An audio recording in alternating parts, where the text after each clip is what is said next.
Todo lo que le decimos no siempre sucede así, porque los ritmos de aprendizaje de los niños son diferentes. Pero un niño que aprende lentamente no significa que sea menos inteligente que el que aprende más rápido. Albert Einstein tenía 5 años y no comprendía lo que leía, ¿no es cierto? Y era un genio. El padre de la genética, hasta cuando tenía 10, 11 años, preguntaba cosas que un niño de 6, 7 años ya no preguntaría. Por ejemplo, cuando su padre sembraba maíz, le decía: papá, ¿qué estás sembrando? Maíz. ¿Esas pepitas son maíz? Sí, hijito, es maíz. ¿Y tú lo pones en la tierra? Sí. ¿Y qué sale? Maíz. ¿Y estás sembrando maíz? Sí. ¿Y qué sale? Maíz. Oye, hijito, pero si estoy sembrando maíz, tiene que salir maíz. ¿Qué estás sembrando, papá? Frijol. ¿Y qué crece? Frijoles. ¿Qué otra cosa va a crecer? Pero no es que el niño era tonto. Estaba preguntando porque quería saber el proceso del nacimiento de esa planta. Y fue el creador de la genética porque llegó a investigar por qué razón cuando usted siembra una semilla de maíz, nace un maíz. Y llegó a demostrar que en esa semilla estaba el ADN, que es la información genética que permita que nazca una planta igual, ¿verdad?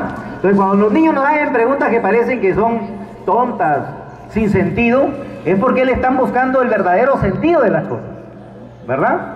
Entonces, un niño puede ser aparentemente muy lento en su aprendizaje, pero de repente muy profundo en su razonamiento. Es profundo en su razonamiento, piensa con mayor precisión, con más lógica, y aparentemente es menos inteligente. Lo que sucede es que su ritmo de aprendizaje no es igual al del otro niño, que de repente es más veloz, más rápido, y de repente su rapidez no es tan profunda, ¿verdad? Muy bien. Los niños de Finlandia, a la edad de 7 años, recién empiezan su proceso de lectoescritura. A los 7 años. Es decir, a los 7 años recién en la escuela les empiezan a enseñar a leer y a escribir y a resolver problemas. Y después de 10 años son los mejores del mundo. Antes de los 7 años es una barbaridad en Finlandia enseñarle a un niño a leer y escribir. Ningún maestro en Finlandia, ni en Singapur, ni en Corea del Sur, ni en Japón, ni en Alemania se atreven a enseñarle a un niño a leer y a escribir antes de los 7 años. Y acá muchos padres están a los 4 o 5 años, quiere su hijo que lea, que escriba, que resuelva problemas, quieren que haga todo la pobre criatura. Déjenlo que juegue, déjenlo que se entretenga, que se divierta, que vea que la vida se puede vivir con alegría. En esos países a los 7 años recién el niño empieza el proceso de lectoescritura. Y después de 9, 10 años son los mejores alumnos del mundo. Son los mejores lectores, no porque leen más rápido, sino porque comprenden mejor. Y son los que mejor utilizan los conocimientos científicos. Y entonces, ¿qué cosas hacen antes de los 7 años? ¿Qué hacen antes de los 7 años? Juegan. En educación inicial, el juego es la columna central de todas las estrategias de aprendizaje. Muy bien lo decía la profesora. Es en el juego donde el niño aprende los lineamientos básicos de la lectura, de la matemática, de la ciencia, de todas las áreas del conocimiento humano. El niño aprende sus lineamientos básicos en educación inicial a través del juego.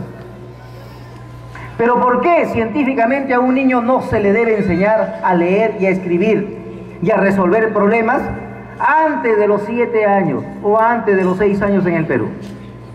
Porque el cerebro del ser humano, el sistema nervioso del hombre, está dividido en 2 partes. El sistema nervioso central y el sistema nervioso periférico. El sistema nervioso central está formado por la médula espinal y el encéfalo.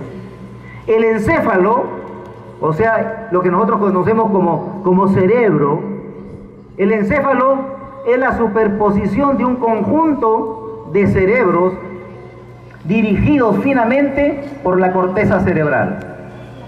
El cerebro más primitivo que tiene el hombre es el metencéfalo, es el cerebro donde se encuentran las funciones vitales del hombre.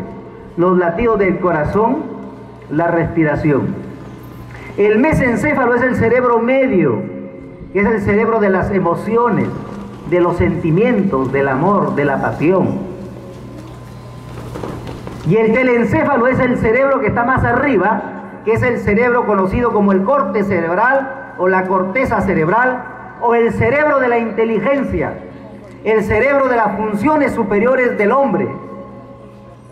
Ese cerebro, el de arriba, la corteza cerebral, madura entre los 5 a los 7 años.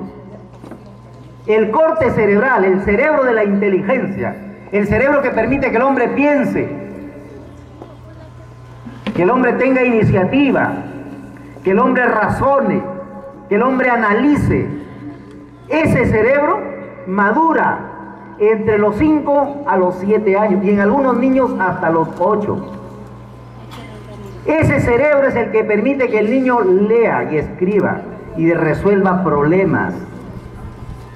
Entonces, cuando obligamos a un niño cuyo cerebro de la inteligencia no está maduro, lo que estamos haciendo es forzando una etapa en la cual el niño no está preparado. Su cerebro no está preparado. El niño puede aprenderlo, pero lo hace mecánicamente. No tiene conciencia de lo que está haciendo. Y lo que estamos haciendo es quemando etapas en el desarrollo del niño. Por apresurar las cosas, le estamos haciendo un daño al niño antes de hacerle un bien. No crean que ha sido un antojo del gobierno, no de este, sino de los gobiernos anteriores, cuando señalaron de que de primer grado deberían promocionarse a los niños de manera automática, para decirlo de una manera, segundo grado. No es porque a alguien se le ocurrió, bueno, que no hayan muchos niños jalados en primer grado, hay que pasarlos de frente a segundo. No, es que los niños en primer grado terminan cumpliendo 7 años, ¿cierto o no? Y muchos de esos niños aún todavía no han logrado la madurez de su corteza cerebral.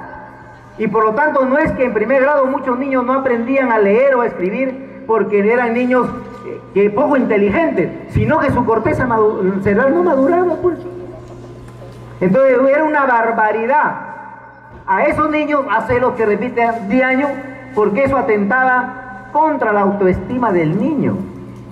Y por eso es que pasaban al segundo grado, porque en segundo grado ya su corteza cerebral está más madura. Y entonces el niño empieza ya a asimilar la lectoescritura y la resolución de problemas. Entonces hay una razón de peso, hay una razón científica que es la que es el fundamento de por qué en la educación inicial no se debe enseñar a los niños a leer y a escribir, ni a resolver problemas, en el sentido estricto de cómo se enseña en primer grado.